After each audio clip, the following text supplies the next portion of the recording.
What's going on, guys? Welcome to Touring Elliot, and today I thought I'd give you guys my overall impressions on what it's like to own a Stage 2 Fiesta ST. Just going to run over my likes and my dislikes and what little things I can do to improve the way the car looks and drives. So I've got to go get some fuel first, and I'll see you afterwards.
Okay, so I think the best thing to start with is the accessibility of this car.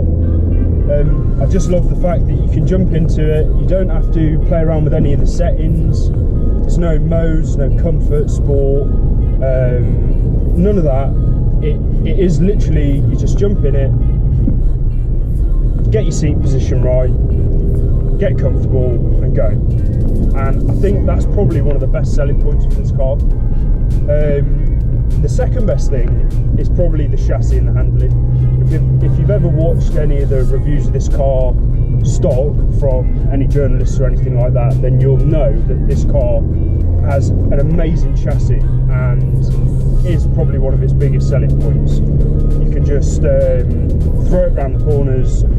The back end likes to come around on you if you're really pushing it, but it all adds to the character of the car, and I feel like a lot of modern cars lose a lot of character nowadays. You know, they feel a bit stale and they do a lot of the driving for you, whereas this, the only thing you got to play with is traction control. Turn that off and away you go. So obviously I think it would be rude not to mention the power of my car. Obviously I'm running a Stage 2 map, which is about 250 brake, but this car will pull through every single gear, and if you're you know, driving along in 4th or 5th and you need to overtake someone, the power is always there on tap whenever you want it.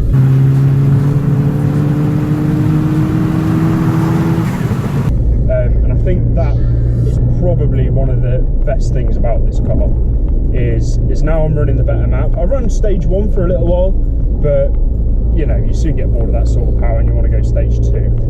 In terms of going Stage 3 for the future, I'm not too sure at the moment. I've never driven a Stage 3 Fiesta. Obviously there are a lot of options out there in terms of what turbo setup you want to go for, but I'm pretty happy with the power that this car's running at the moment. I think there's plenty there when you need it, and because of the load of mid-range point where the boost kicks in the car, it's just perfect, and I don't want to lose that. So power, definitely a good thing.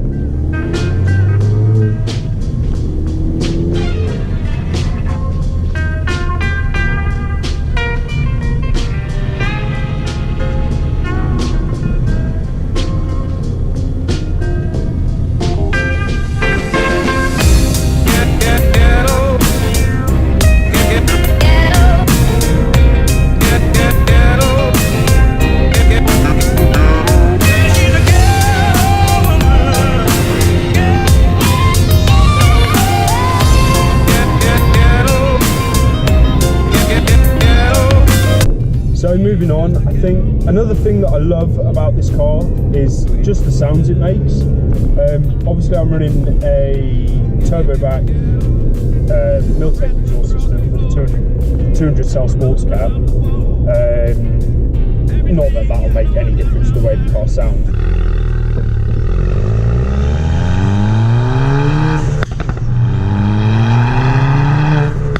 But the catback itself, I think sounds amazing. I could straight pipe it, but I think for me it's probably a little bit too much.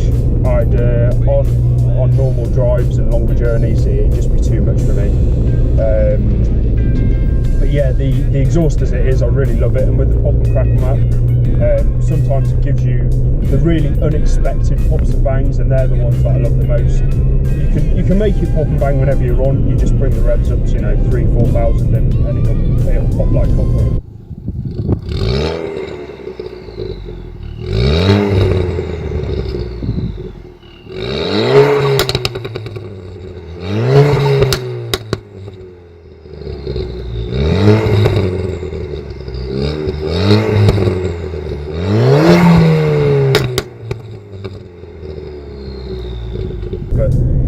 It's the little unexpected ones on the downshifts and the upshifts that are my absolute favourite. Also, as you're accelerating, you do get a lot of induction noise, and obviously I'm running Turbo Smart recirc valve, which the two together, I think they make the car sound fast. Yeah, so they make the car sound fast, and I just love it. It's not good for fuel consumption, but we don't go out and buy these cars because we want them to be economical. So yeah, the sounds of the cars are definitely one of the best things. So with the outside of the car, there are a few good and bad points. Overall, I love the way the car looks. Naturally, I wouldn't have bought the car if I didn't like the way it looks. But I think from the front, the car looks super aggressive, but especially with the front splitter. I know I tried to polish the curb with mine, and the curb won. So somewhere down the line, I'm going to have to replace that, or at least try and fix it. But yeah, I love the way the car looks from the front. It's super aggressive. Couple of bad points. I don't like the way the wheels don't feel the arches, and I don't particularly like how high the ride is. But a couple of things to fix that. I'm going to get a new set of wheels, which will hopefully offset the amount of space I've got in my arches, and also I'm thinking of getting lowering springs for the car. Now, this is where I could do with your guys' opinion. If you own a Fiesta ST, or any car for that matter, that runs lowering springs, is it worth it, or should I just save my money and save up for a set of coilovers? Now, I've thought about coilovers. I know they are expensive, but I wouldn't need fully adjustable. There's absolutely no point in getting it. I just want, adjustable ride height coilovers. So anyway, let me know down in the comments if you guys run coilovers or springs, and let me know what your guys' thoughts on it are. Moving on to the wheels themselves, I've never really been a fan of the stock wheels on the Fiesta. They're just not the kind of design that I particularly like. They could have been worse, to be fair, and I've kept them on the car long enough anyway, so I suppose I can't think they're that bad, but they will be being replaced soon. Moving on to the back of the car, I like the back of the car, but as mine stands currently, it's, other than the tail lights, which I've upgraded to the LED rear tail lights, there's not a lot else that I've done to the back of the car besides that and the exhaust. So I think going forward, I need to look at getting the rear diffuser and probably the side splitters. So just going ahead and getting the low line kit from TRC. So a couple of mods that will improve the way the car looks from behind. So one thing I forgot to mention in regards to, I suppose, the accessibility and the way the car drives and stuff, is the gearbox. The gearbox is wicked on this car. It's fairly short throw, although I think going forward I'd like to get the weighted short shifter. I've never tried one out, but I'm sure it will make a lot of difference. So moving on to the interior of the car, there are a few bits that are hit and miss for me, but we'll start with the positive things.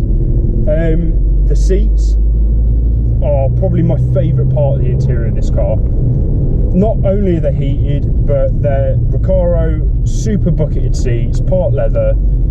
They absolutely hug me. They keep you totally stable in the car. I don't really know why I would bother ever changing these seats, and I don't think I ever will, to be honest with you.